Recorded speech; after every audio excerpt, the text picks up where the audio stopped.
Jody Shaw will be joining us. She's the head of counseling and she's an RJ coordinator, author of an RJ school curriculum. 3 of her students, Mackenzie Cross, Gwyn, and Karl Steinmeier, speak about Jody's course in restorative justice that they've taken for academic credit at Mission Secondary School and the personal impact of that on their studies, and she's been with us. Good morning, everybody.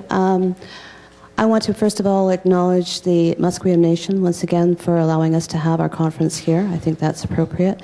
And rather than me go on about restorative justice, I first of all want to give an opportunity to my students and have an opportunity for you to hear from my students. And if there is time permitting, I'll get the mic back later, okay? So I'll turn it over to Mackenzie. Hi there, my name is Mackenzie Cross and I'm from Mission Secondary School. And when I think about restorative justice, the first thing I think about is courage, because it takes a lot of courage to get involved in the program. It takes courage for people who have caused harm to get involved and to take accountability for their actions. It takes courage for the community to realize that they do have a responsibility to help prevent the harm and calm down fears that the community may have when the people who have caused harm come back into the community and become part of the community again, rather than have them excommunicated. And I think it's really important to understand that it does take a lot of courage on everybody's behalf. Specifically, opportunities facing restorative justice, I think there are so many opportunities to go out into the community, to become a part of restorative justice, to become part of mediations in businesses or in just the community as well. But there's so many opportunities based on the communication skills, the listening skills that you gain from this program, and you gain from the principles behind the program, everything that makes it up. And specifically, I have taken those communication skills and listening skills into the community myself as a minority youth. And 2 years ago, I would not have seen myself standing up for the things I stand up for and the people I stand up for with the people I stand up for. But today, I stand up for a lot of different things, and I believe in the equality of every individual.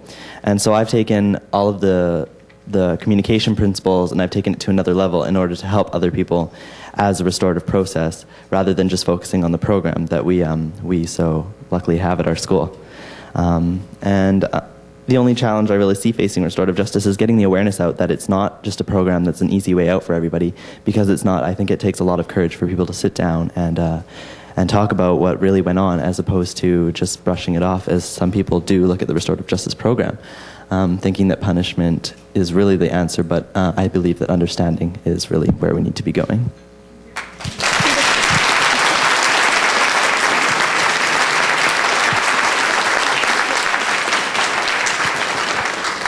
Hi, my name's Gracie Gwen, not Sally Gwen. She's my older sister, so there was a little bit of confusion there. What RJ means to me most is belonging. I believe everybody wants to be accepted for who they are. And we accept the person who has done harm and the people who have been harmed with open arms. We support them and accept them as our friends. We listen to them and hear their stories. In RJ, we do not judge them for what actions they have done or what they say or what they believe in. Some of the opportunities that RJ has given me is not looking at it only as a harm done in our community or in our schools, but also globally around the world. There are water companies in third world countries that are taking their water resources away from people, and it's causing so much harm to women and young children, and so many people are dying because of it. A challenge in RJ is how we can solve this problem, and what our class is doing is sponsoring a company called SOPAR. We are building a well in a rural village so they have access to clean water. Yes.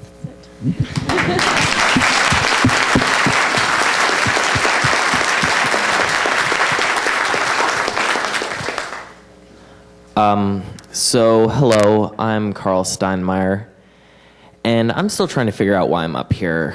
I can say with a fair degree of certainty I'm the youngest person in this room. I'm only 15, but I think that's part of the reason I'm up here is because everybody wants to know why kids my age, Gracie's age, or Mackenzie's age are so interested in restorative justice. I mean, we're the three youths in this whole room, I think. And I think just everyone...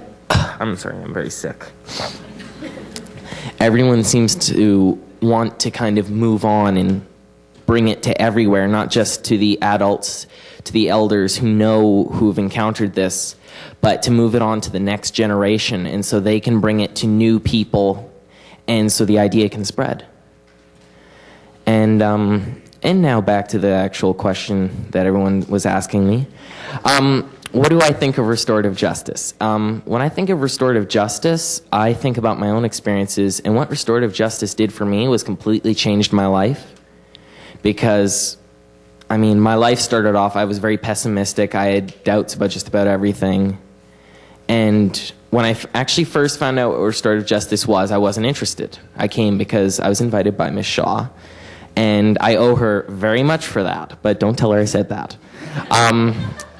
Restorative justice, just 1 year, and it makes a huge point. I mean, what it proves is that it's more difficult for you to accept what you did than to say, they're just treating me wrongly. I don't deserve to be put in prison because I only took $5, or I don't deserve to be jailed for making that racist comment. But if you try and point out to a person that money belonged to someone, or that what makes that person deserving to be made fun of just for where he's from or what he looks like, that's much more difficult to accept, is doing something wrong.